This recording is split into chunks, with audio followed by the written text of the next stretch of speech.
Isn't it interesting how before this whole tech wave, loneliness wasn't really a problem? I think people have become lonelier than ever due to the rise in social media. Our ancestors saw more people in a year than we see in an hour. People get depressed because they don't have connection. What does connection actually mean? Is it the hierarchy of needs? So you think about it, if you move to a new city with a new job that's pretty much remote or hybrid, how are you going to meet people? And that's really where the idea of CLIQ came from. And people are also getting more socially isolated. There may be a lot of apps that would exist. Do you think they will solve loneliness?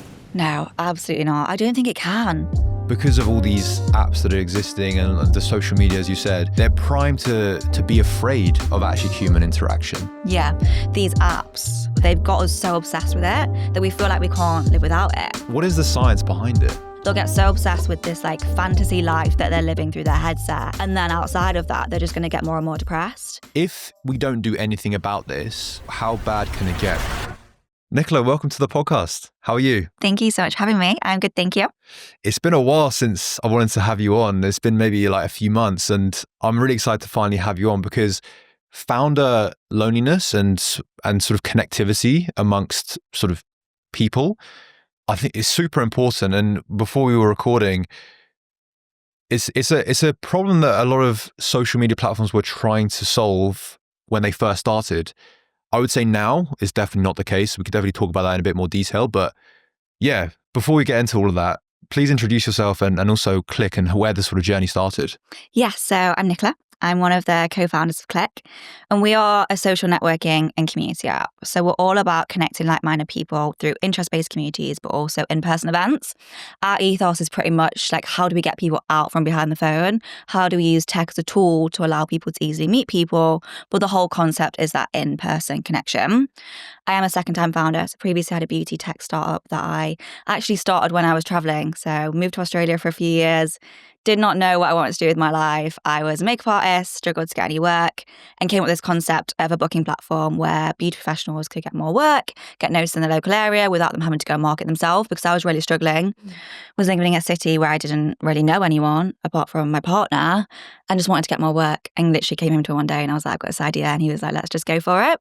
And we knew we were coming back to the UK, so kind of had nothing to lose, came back to the UK, and it really took off. I think we hit a massive trend within the industry after COVID of so many people going self-employed because our platform was solely for freelancers, and we ended up getting an acquisition after 2 years, and then that turned into let me say that again. And we ended up getting a partial acquisition after 2 years, and it ended up being a full acquisition after 3 years from a beauty company. And that's why we found ourselves living in London, wanting to meet new people, especially after that business, because we'd spent so much time on the business. And when you're a founder, you know what it's like. You're head down, you're not really meeting people. We just moved to London, and then we didn't have the business anymore. We're like, okay, let's get out there, let's meet people. And downloaded all of the social networking, friendship, whatever you call them, apps, and realized that it's so difficult to meet like-minded people. And that's really where the idea of CLIQ came from. It was a personal problem that we had, but then also realizing how many other people were facing this issue. We're seeing all the news articles come out about loneliness, about people struggling to meet people, depression, all of these awful things. And then realizing that none of the social apps, like you said, are doing anything to solve that. They're just keeping us addicted to our phones. Our screen times are getting higher and higher. And people are also getting more socially isolated, where they don't feel like they can be in situations where they can put themselves out their comfort zone and meet people, because we're so used to being behind the phone like this. So I wanted to create an app that was super authentic and was focused on communities, because as well, when we had the idea, all these community groups were popping off. There was run clubs, walk clubs, book clubs, but there was nowhere for them to exist. If you want to find a run club, you've got to go on Instagram. Yeah, know someone, you've got to go on Instagram, you're scrolling to find something, then you're like, is this my demographic? Then you're on a WhatsApp chat, and then you're booking something through Eventbrite. It's so disjointed. So we realized we can solve the issue of people struggling to meet people and loneliness, but we can also solve the issue of these communities struggling to manage, market and monetize their communities. Bring everything in one. And that's, how CLIQ was born. Isn't it interesting how before this whole tech wave, say 30 years ago, even as recently as that, loneliness wasn't really a problem, or at least it wasn't sort of documented as a massive problem. Whereas now, with all these new apps and Find Your Tribe, and you're getting even spin-offs from say like Bumble pivoted to have Bumble BFF, and you have we interviewed a startup quite a long time ago now, a few years ago, called We Road, which is focused on connecting people basically like travel buddies, essentially. Like there's so many things that exist now that are concentrating so hard on connectivity. Now, I don't know why that is. Like why do you think that's the case? Like why do you think they're on the rise? I think people have become lonelier than ever due to the rise in social media. So I think now we're just so consumed by our phone. Like it is an addiction. You know, it's like when you don't have your phone near you and you get like a little bit itchy and you feel like you need to look at it. Because we're all so obsessed with it, and we're also obsessed with seeing other people's lives. And it's like you feel like you've seen your best friend. Say you haven't seen them in 3 months, but you feel like you know everything about them because you've seen their Instagram stories, you've seen where they've been on holiday, all of these things, but you actually haven't checked in on them. And you actually don't know how they are. And it's because we can see everything. We have such a visual of what everyone else is doing, influencers, celebrities, everything. And I saw something the other day and it said that our ancestors saw more people in a year than we see in an hour. And it's because they didn't have technology. And we're seeing constant faces constantly through our phones of people we don't even know. And there's that whole comparison of comparing yourself to other people and all these things. And it just doesn't make you feel good. And I think that's what we've realized now. And everyone is looking to get their screen time down in some way because we know how bad these apps are for us, but we're so addicted and it's such a habit ingrained in our life that we have to use it. So with CLIQ, it's like, how do we use tech as a tool? So it definitely has to be a hybrid model. It's like online safe spaces first. And with CLIQ, with every event, you can see who's going. Every event has its own group chat. All of these things make people feel so much more comfortable to go to that event on their own because they have a much broader picture of what it's going to be. Whereas you can't expect people to just turn up in a room and meet people and chat. You've got to have that online connection first because we're so used to that online space and we need to use it to utilize us into the offline space. But I think the whole thing is social media, it's our phones, it's technology. You think that's the single biggest or only reason that this is a problem? I mean, people get depressed because they don't have connection. Yeah. They get depressed because they don't have people. It's not because they don't have food on the table or whatever it is. It's the connection piece. Okay, but here's a question for you. Because these social media platforms, when they first existed, connection was one of their, you could probably say core values, or one of their key things they were trying to hit on.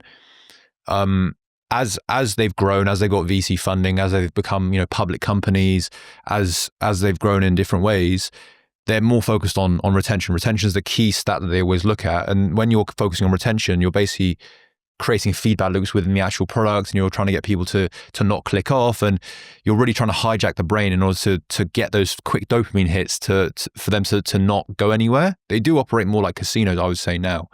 But my question to you is, what does connection actually mean? Like, because they would probably argue the fact that you can see other people that you're following, like, friends of yours or people that you admire or people that you're interested in, you're seeing their lives unfold, you're seeing their personalities. They would argue that is connection. Yeah. It's not true connection though, is it? Like there's nothing better than being in a room with someone. Like we could have done this podcast online, which would still have been great. We'd still have the connection, but there's nothing better than being in a room with people. And I think it's that tangible feeling. And I think about it with platforms, like I grew up with Facebook. Yeah, like that was the cool thing to do at school because you'd like connect with other people from different schools in the area, all of that kind of stuff. And it was a social network. But now, like 18-year-olds, they don't even have Facebook.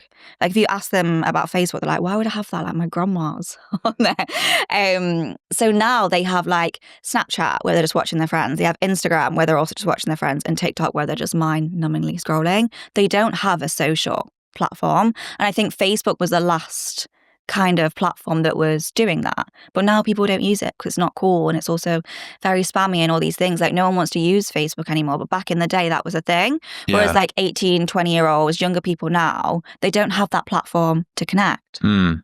So what is real connection then in that case? It's the feeling. It's being with someone. It's actually connecting with like-minded people. And I always think with CLIQ, because it's so interest focused, say you want to go to a run club, but you're so shy to speak to someone, you can go in and talk about the run. Same with a book club. It's like being in a room full of like-minded people where you really connect and you actually make friendships from it. And I think the problem with apps like Bumble BFF and these kind of like friendship apps is that one-on-one connection. So you're sat there and you're swiping through people, which one feels like a dating app. Like you can't really swipe the same for dates as you can for friends. And then you're like, okay, we've matched. Now what do we talk about? And you're just like, do you want to go for a coffee? And then you meet this person in person. It's that one-on-one connection. It's quite intense. can also be quite unsafe. Like you're going to meet a random stranger in a cafe that you've never met before. Whereas with CLIQ, it's like you can go to a community event and you can meet so many people that you can walk away from that probably finding true connection. But finding true connection through apps like Bumble BFF is very difficult because you have to filter through a lot of different hurdles to actually find someone that you're really going to connect with on that one-on-one level. Whereas with communities, you can test it out. You can test the waters a little bit. You can go to that and you can speak to 15 people and decide who you want to be friends with. Whereas I feel like the other apps are it feels very transactional. It doesn't feel authentic. Whereas we're going down that more authentic connection. It's all about that feeling of connecting with someone and walking away from that being like, oh my God, I had the best experience at that book club. I'm going to go back every single week because I know they're my people. And it's all about finding your people no matter what that is. As I said before, back in the day, people weren't actively seeking connection because connection was there. And it's a kind of strange position that we're in now where people are actively being like, yeah, I need to cut down my screen time. I need to actively seek more human connection. I'm interested to hear your take because you're building, I guess, communities within CLIQ. So you've probably looked behind the sort of science of what it is to actually make a thriving, positive, inclusive community where people feel welcome, people feel like they can speak, people feel like they can connect. What is the science behind it? Yeah, I feel like we've seen it all. We've seen so many communities. We've seen some that work, some that don't work. And I think there's a massive misconception that building a community is really easy. A lot of people think, oh, I'll create a group and it'll be a picture of, I don't know, a run and it's like my run club and people will start meeting up, people have the best time and it works like that. It takes a lot of time and effort to build a community. I think that's one thing that we've realized. And it's all about, like I said, that interest that molds them together. It's all about finding your niche. I think like you go on Facebook groups or you go on whatever it is, Meetup, all these really outdated platforms and it's like 20s to 30s in London. That's not a community. It's just an audience. It's like 100,000 people. Like how are people ever going to meet in that? Has to be really niche down. And we see the best communities work when it's interest-based, maybe it's a certain demographic, maybe it's a certain location, and it's really filtered down. It's those kind of like more engaged communities because people are finding their type of people as opposed to it being so broad. And that's what we did with CLIQ. We looked at all the apps that had been out there, all the previous ones, and understood what they were doing. And a lot of them were just on that metrics wheel. They were driving hundreds of thousands of downloads through paid ads into an app and then expecting everyone to kind of just like figure it out. And then in there's me that creates a run club, but I'm not really a run club founder. I'm like, oh, I'm going to create a run club. It'll be cool. Start my run club. People start joining it. And then I'm like, now I'm an event organizer.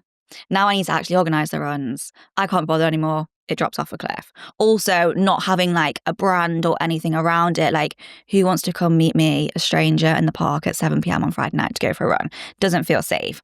Whereas with CLIQ, what we've done is gone down communities that already exist. So finding the run clubs that already exist, the book clubs, the walk clubs, whatever that is, understanding their pain points. And a lot of the time their pain points are that they're struggling to manage everything. They've got multiple different platforms. They also might have a full-time job.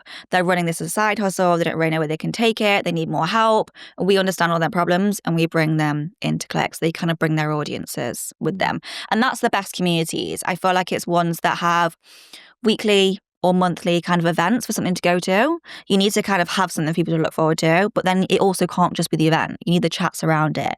Your community needs to outlast that event. Because there's nothing worse than when you go to a really cool event and then you go home and you think like, oh, I don't get anyone's number. I didn't really know who was there, all of these things. And then you're sat around waiting for the next event to drop. You lose so many people. Whereas if you can keep that community engaged in between, that's what makes the best community. And your community needs to outlast your events. And you need to give them so much more than just that one event once a month. You need to be constantly engaging the community. And I think at the beginning, it can be quite time consuming for people. And that's why I think a lot of communities fail. Same with businesses. I think people don't realize how hard it is until they do it and they're like, oh my gosh, how am I going to sustain this? So that's definitely the same with the communities. And the ones that really have that purpose behind them and want to make a difference and want to connect people and change the way people interact, they're the communities that will do so well, as opposed to people being like jumping on the community high, being like, I'm going to create a run club and then seeing where it goes. And then the engagement just drops off a cliff because these people aren't engaged because you're not engaging them. And I do think in the future, once you've built that community, it can kind of exist without you. But you've got to build those foundations first and that core, and then people will trust you, trust the community. So you kind of don't have to be there in the end. Yeah.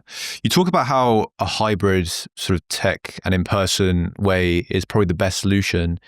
I know a lot of people, as you said, they're kind of trying to limit screen time as much as possible. They don't really see connection there. So why do you believe hybrid is the best solution, and how is that sort of implemented within CLIQ in the best way? Yeah, every feature that we build, it's like, how does this benefit the community? Or how does this really help someone to put themselves out their comfort zone and turn up something on their own? Like, I've been a user. I've been someone that has moved to London. I've been someone that struggled to meet people, that sat scrolling on Eventbrite, wherever it is, finding these tickets. And then it comes to it and you're like, oh my God, I don't want to go tonight. I've had a really busy day. I'm actually super nervous. I don't know who's going to be there. I don't know anything. And then you just drop off. So it's that kind of thing. There's those issues. And then also you can't just have the in-person piece. You can't just like randomly chuck people in a room and expect them all to get along, like find them on the streets and bring them in. There needs to be a way for them to find out about the events. There needs to be a way for them to be part of the community first. So everything we do, it's like, how do we build a feature that the shyest person could download CLIQ and then go to a community event and feel so amazing and walk away from that and then come right back. So we do focus on retention, but we focus on retention in a different way. And it's people coming back to book onto those events, to chat to people, to be part of the community. It's not about sat scrolling. It's not about being consumed by your phone. It's not about comparing yourself to others. It's about finding a new community, going to chat, introducing yourself, being like, oh, there's a really cool event happening this weekend. Oh, booking a ticket. Oh, I can see everyone that's going. And then going, having the best time, and then coming straight back to the app. I want to go through this stat before we sort of move on, and I know we talked about like young people, and it looks like Gen Z is the loneliest generation. A 2023 study said that 61% of 18 to 24-year-olds report feeling serious loneliness, and even me driving around, I've seen adverts saying, you know, there's chronic loneliness, it's an epidemic. That's the word that they describe it. If we don't do anything about this, how bad can it get? What's the sort of symptoms like? If we leave it all sort of untouched and without, say, a solution like CLIQ, or so, what do you think will happen? I think it just get worse and worse. I really do. Is it the hierarchy of needs? Actually, in the hierarchy of needs, the pyramid triangle, one of them is connection, one of them is social connection. That's one of the most important things. If you think about it, like back in the day, people had tribes. And then even when my parents were younger, they had like the local pub, they had the local church, all these places, and they called it the third place. So the third place is basically you have your home, you have your work, and then you used to have this third place, and that would be where you socialize or where you meet people. And that would be, the local pub or the local church, however that looks. We've now kind of lost that because I think COVID made a massive impact on people working from home. So you think about it, if you move to a new city with a new job that's pretty much remote or hybrid, how are you going to meet people? Like back in the day, a lot of friendships were formed through workplaces. And that's because you're with people like, 70% of your week, you're actually with these people. So you actually make connections. We don't have that anymore. We don't have these social spaces. We don't have these third spaces. Even universities now, we've spoke to quite a lot of universities, and they're saying that like in the future, everything will just be online. But then what would be the point? Like a lot of people go to university for that independence experience, to meet new people, put themselves out of their comfort zone. But if they're sat at home learning, it's not the same experience. So I think if there's nothing that's going to solve this, it's going to get worse and worse and worse. And then with like the advances of AI and all these things, like the only thing it can't replace is human connection. Yeah, I mean, I have seen things existing, like you get AI therapists, you get AI, and there will be I do want to go into this a bit more detail. You brought it up, so it's a good time to talk about it. Like it is getting to a stage where they are becoming very, very like indistinguishable from humans in terms of how they communicate, how they even look online. And then you talk about, say, like even robots that will exist that will be embedded with AI. So when you say the reason why I asked you if this is left untouched, how bad can it get? Yeah. But then you mix in another thing such as AI. What happens there? It's crazy. It's actually pretty scary. Like AI is amazing, what it can do to like help you with your business, help you do all these things. Like what a cool invention. But then the byproduct of this is that people are probably going to get lazier because everything's going to be done for them. A lot of people are going to be stuck in that kind of like virtual world. If you think about the headsets and stuff, like you put that on and you can live this like fantasy life. What happens when you take it off? You're sat at home on your own, lonely. You're talking about the goggles. Yes, exactly. Things like that. The things that we can be able to do in the future, what Facebook, Meta, all these platforms are building. Like when you take that headset off and when you come out of that, who are you going to be?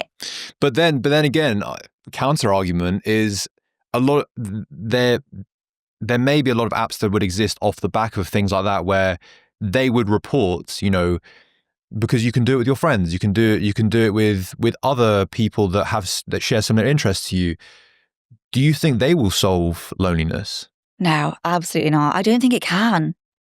I think it's pretty impossible for it to, because it's a different type of connection. It's not that feeling. It's not that core connection of meeting someone and having a friend and being able to do things with them out in the real world. Like if you're stuck in a headset, it's very false. Even though it feels real, it's also a very false reality. And that's when people will get obsessed with that. They'll get so obsessed with this like fantasy life that they're living through their headset. And then outside of that, they're just going to get more and more depressed. And I don't think that's going to solve it at all. It's going to make things so much easier in so many ways and probably give people so many different opportunities that they wouldn't have, but it's not going to solve that core loneliness and that core depression, which is going up and up and up, especially in young people. I think young people are probably so drawn to that because it seems so exciting. It's like, wow, all this technology. It's also easier to access than it is to say. This is another question I wanted to ask you, because I know a lot of young people, and I know a lot of young people listening or watching, they're definitely guilty of this, where they would rather like message people or email people rather than call, for instance, because they don't want that human interaction.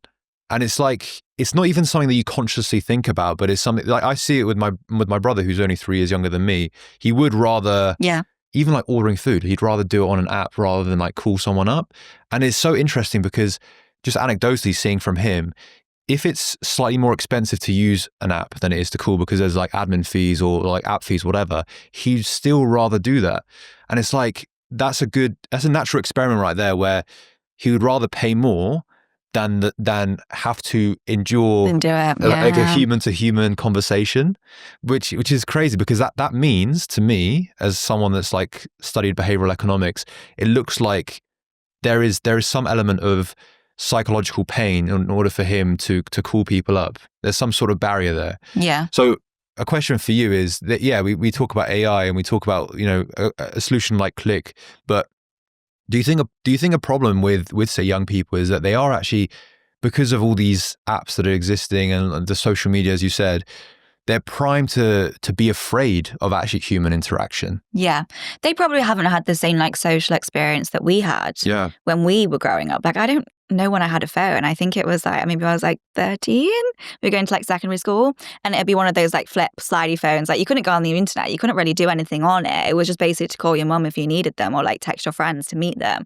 Now everything is on our phones. And I think we've just grown up so differently. And I'm kind of glad that I've grown up in that way, but also seeing how it is now and like seeing the advances of technology is crazy. But they haven't been without it. They've always been with it. You see it now, you go to a restaurant and like kids have got iPads, all these things, and they're just obsessed with it. Like my niece and nephews, they have phones. They're so young. They're on like YouTube, Snapchat, all of these things. I'm like, we never really had that. Maybe we didn't. Maybe they might be more educated in some ways because they can access everything that they need to, but they don't have the social connection that we had. And they didn't have to go out and make friends and do all these things because everything's so in their phone. And you see it, like, there's nothing worse, I think, when you do go out to dinner and you see everyone sat around the table on their phones. I'm like, what is the point? Like, why are you spending money on this dinner to then sit on your phones? You might as well just sit at home. But I think it's just that obsession, it's that core obsession that these apps have instilled into us. Somehow, I don't know, but they've got us so obsessed with it that we feel like we can't live without it. And it's like, even I do it sometimes. I have like an Instagram detox, whereas I feel like I go on holiday, I need to delete it because I want a break from it, because I feel like I'm constantly checking on it. And then when you open your phone and it's not there, you're like, what have I even opened my phone for? And you just realize half the time it's just habit formation. And I think that's the thing. And the younger that you are, it's easier to form habits. Yeah, because they are altering their brain chemistry. You're like a sponge at that age. And they're literally, it's like a circuit board. They are wiring their brains to seek out this cheap dopamine. And you're right, we're of, I guess, like similar ages. And I grew up like pretty much same as you, where I had like a Nokia and it was literally just for calling people. Now my younger cousins, they've grown up with that technology, but that goes back to what I just said, where they it is a mental barrier in order to actually like communicate with people outside of the apps. It's a mentally harder thing to do. So when a platform like CLIQ comes about, do you think that sort of Gen Z, which are, I'd say, more effective when it comes to the loneliness epidemic that we just talked about, how do you capture those people? Because the longer you leave them, the worse it gets. And also the generation after them, it's as you said, it's getting worse if we're not going to touch this. So how does something like CLIQ basically navigate? Because it's all well and good, CLIQ, I guess, like going after people like us, because we've seen both sides. We understand sort of, yeah, we're probably addicted to our phones. I can sense myself if I'm lacking connection. I can feel that. Whereas I'm very comfortable picking up the phone and talking to my friends. I know a lot of young people, they're not. So that's the problem. It's like, and that's not just phones, but what if, you said going to an in-person event, that's even more daunting. They have to speak to people they don't know. Like, that's crazy. Then they can't stalk them on Instagram before. They don't know who they are. That's a huge mental barrier for people, young people. It is. And I think that's why we've done it as the hybrid model, where you can see everything before you go. And I think a lot of our users are Gen Z. And I think they really want this deep down. They know they do, but they don't know where to find it because they've never had a platform where they can meet people. But now they're getting to a point, maybe they're like leaving university, whatever it is, getting a new job, all of these things. And they're like out in the world on their own. Like, oh, I actually do need to make effort to meet people. How do I do that? And that's where CLIQ kind of comes in. But we feel that it's that safe space where you can go on there and you can discover what you're interested in. It's not like a scary, daunting networking event where you turn up, you don't know who's going to be there, and it's super corporate and everyone's got like name tags on and like you don't know how to introduce yourself. It's like more a speed dating setup. Exactly. It's very much a social app. So it's all about the social connection. It's all about going to the run club. It's all about going to a coffee meetup, paint and sip, whatever that is. And I think when there's an activity or a common interest involved, it's so much easier to connect because you have something to talk to people about. But yeah, I'd say like probably 60% of our audience is Gen Z. And the messages that we get is just like, we love CLIQ so much because we've never had anything like it. We love it because we can't find anything else. We've used all the different apps. We've used Bumble BFF. We sit there scrolling on our phones at night. We do actually want to get out. We just don't know how. And a lot of, I don't know if you've noticed this, like younger people on Instagram, they have like a private Instagram. They do, yeah. Where it's like not even a picture, close friends, all of these things, because they don't want their whole lives on social media. They don't want to go out party on weekends anymore. They want to do more wholesome things. It's a very different generation. Even though they're addicted to their phones, they know they don't want to be. And I think that's the core thing. They know they want to get out, but they don't really know how to. So that's where an app like CLIQ comes in, because it's like that hybrid model of being able to see the full picture, try a few different communities out, test the waters a little bit online before you actually feel comfortable and you're like, okay, I've introduced myself and like had a bit of a conversation in this chat beforehand. Maybe I can go to that event because all these people look super friendly and I can see their profile picture, what they're interested in, as opposed to just going to like a ticketing website or joining someone from a WhatsApp group. They get that full picture. So it makes it so much easier for people to connect and put themselves out their comfort zone, especially if they are nervous. I want to talk about AI a bit more. Would you ever use AI within your app for the connection piece? Yeah, so we're playing around with AI at the moment in terms of that kind of like personalization. So it could be that, okay, me and you have been to the same 5 events. Maybe I could get like a notification to say like, why don't you connect? All of those kind of things. You want to be able to go into the app and be like, I'm 25.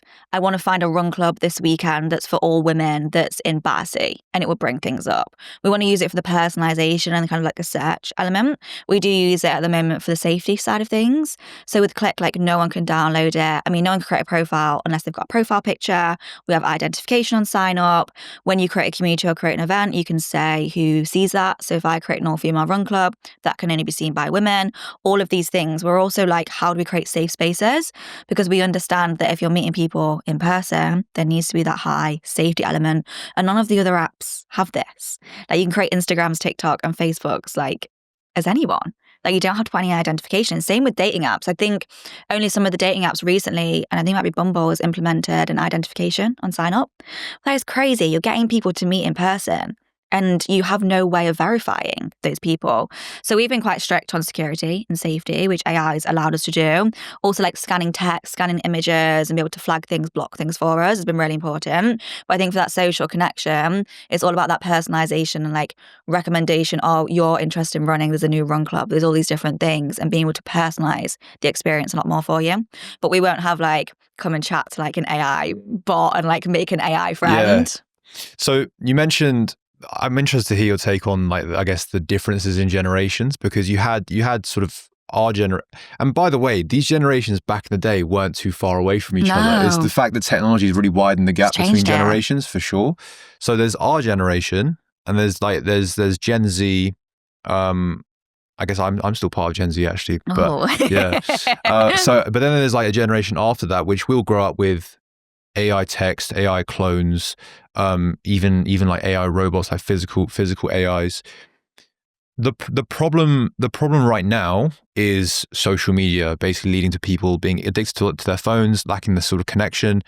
However, when you get the sort of rise of AI clones and sort of AI text, what do you see the problem with that generation that's coming up with all this new technology? Because connection becomes a lot easier when it becomes a lot more accessible in the sense that you can just message people and you get an instant reply. Whereas before, like with the current state that we're in, that sort of dopamine hit isn't messaging. It's more, you know, you go on Instagram, you see stories, you see content that you like, you see people that you're interested in. So it's slightly different. Whereas this, it could literally be a two-way conversation between you and a clone of a celebrity that you like. It could literally be like that. So how will that affect things? Oh, massively. But I think like, I don't know, this is my personal opinion. Why would you want to do that? Like, what are you getting from it? Because it's instant. Yeah. That's the thing. That is because it's not a case of I need to find a run club. I need to wait, you know, a few days to go there. I need to speak to people. I need to sort of see who's around and see like, you know, who I want to speak to when I'm there. This is instant. This is literally 2 a.m. You can log in and it's all there. You get instant replies. That it becomes so much more accessible than it used to be. It does, but then what is that solving? Is that instant dopamine hit? But again, when you put the phone down, how are you going to feel after that? You're still going to want to go to the run club because you still want to get out and meet people. It's not going to replace that. It's going to work so well for like businesses and all these different things where you need those instant kind of like replies, connections, all of that. But for physical and like emotional connection, you're not going to get that. Do you think that makes things worse than the current state of social media? Oh yeah, 100%. I think people growing up with that and they feel like that's the norm, people are going to get so impatient. Like they're not going to want to stand in a queue for a shop because they know they can get something instantly on their phone. And you think that with like Deliveroo and all the apps now, like you can get something pretty much instantly, and you get so annoyed when it's like an hour wait for someone to deliver your food. But I'm like, wow, that person's got to cook that food and actually bring it to me and I've got to go get it. Like if I went to the shop, it would probably cook something, it would take so much longer. But we're getting more and more impatient. And I think that will change a generation in terms of so many different things because they're not going to want to wait for things. They're not going to want to work hard for things because they know everything can be so instant. Because the thing is, a good connection does take time. Like it's not overnight. Yeah. No, definitely not. My closest friends, I've known them for years, and like you know, you get closer to people over a long period of time. Whereas, as you said, the general state of the world, things. There's no more delayed gratification. It's a lot more instant. Food is one thing, but there's also so many different things. And I think with AI, that communication becomes even more instant. Whereas communication is probably the one last thing that wasn't instant because you had to wait for people to reply to your messages. If you called someone, maybe they weren't able to reply straight away. This makes it instant whenever you want it. And I'm really sort of worried about where that sort of leads the next stage of, say, the internet, because and also people's well-being. That's not something that we've seen before. No, definitely. It's crazy and it's scary because, like we said, it's just going to get, like, technology is just going to get more and more advanced. And then where is it going to go? Like, there's going to be a lot of jobs that will go out because it can be replaced with AI. But the one thing that it can't replace is the physical connection. And that's what people want. Like, you don't just want it online. connection. You want a physical connection in some way, whether it's chatting to someone or getting to know someone. And like you said, like your best friends, you've known them for so long, you know everything about them, but you fully trust them. Would you then like trust someone that you've just met today? Would I tell you my whole life secrets and everything today? Probably not. It takes a long while to build that trust, and you're not going to get that with the online space. It's very true. Nicola, I want to talk about the future of CLIQ. So how big do you see this getting? What are your sort of exciting things that you guys are working towards? Yeah, I think with CLIQ, we're like primed in the perfect position to change the way a generation interacts. And that's what fuels me. Like, there's nothing better than when I go to an event, I'm like, oh, I'm the founder of CLIQ. And they're like, oh, I have this on my phone. And they show me, or we get like a DM from a random person that's like, I just want to say thank you so much for your app. Like, I went to a meetup and now I've made a new best friend and we're going to coffee together. You see like a run club in Hyde Park and you're like, I know that was all done on CLIQ. Like, that is the real impact. And that's what really drives us. And we have the like permission to change the way that like billions of people use their phones and the way that people connect. And that's so exciting for us. And that's kind of like our North Star. Doing loads of things at the moment. We're raising investment, growing the team. I think like the first year for us, so we've been live a year and a few months. The first year was like building the foundations of the business, like the app, getting the tech right, building the team, even just figuring out like who you are as a business, who do you want to target, what is the mission, just figuring all that out in the first year. This year for us is all about growth. It's all about scale, international growth as well. So we're growing in Australia, we're growing in the US at the moment, which is really cool. And this has all been so organic. So everything we've had so far has been organic traction. We've spent like no money on paid ads or anything. And it is people just wanting that connection. It's that whole word of mouth, which is the best, but also the hardest to track marketing tool that you can have. Yeah. So yeah, just growing internationally, growing the team, loads of exciting things, doing our own in-person events as well. I think like we couldn't have an app that celebrates in-person connection if we weren't doing anything ourselves. So doing really cool in-person events, just getting people together and just, yeah, really wanting to grow the community on the app as well. We want it to be super niche and super personalized, that me and you could open the app today, have a completely different app experience because we're interested in different things, different demographic locations, and feel like the app completely knows you. And the more information that you provide us, the better experience we can give you. But just making it a really niche platform where no matter who you are, where you're from, what you do, you come onto CLIQ and you can find that community that you really resonate with and then push yourself to go to that community event. Yeah. Well, listen, I think this has come at the most perfect and also most needed time. Yeah. As we were discussing, like the generations are becoming sort of, the gap between them is becoming wider because of technology. Technology is advancing so fast to the point where it's replacing a lot of things that we fundamentally need as humans. Connection is one of those core ones. And there isn't really a good solution out there because that growth is exponential. Yeah. You know? So yeah, I really sort of worry for the state of loneliness and also young people. This sort of thing I think is perfect time to basically be an antidote for all of that, because I'm not saying that technology is not good. I think that technology is amazing. It is. Within the right sort of boundaries and reasons, because it can do some amazing things. Replacing things like connection, I think, will lead to a very toxic path. So yeah, something like CLIQ, I think is a perfect antidote for that, for sure. And hopefully we'll be the ones, to change it all.